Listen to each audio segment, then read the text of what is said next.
Let eternal river flow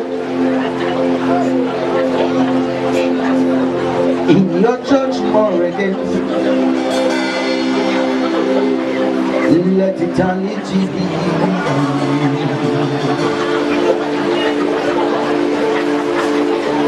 Just in case you are beginning your journey with the Lord, ask Him for a lasting strength. There are people who have journeyed before you came, they are outside the order. But He has come.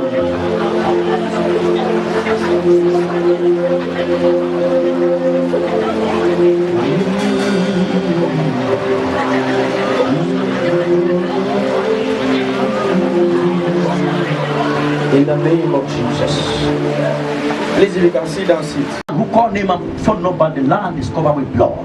Who then will lick the blood up? The Bible said that in the time when Elijah, he was called Elias, gathered, he raised a stone, and another prophet, another people, they are called the boys of Baal, the priests of Baal, they raised their own altar as well.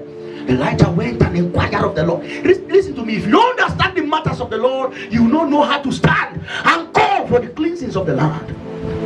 Mighty men and men who live in Mark, that other men came, it become easy for them to walk on. That other men came in that alignment, and it become easy for them to journey in the ways of the Lord. It is hard for you now. Don't let the next person feel it hard again.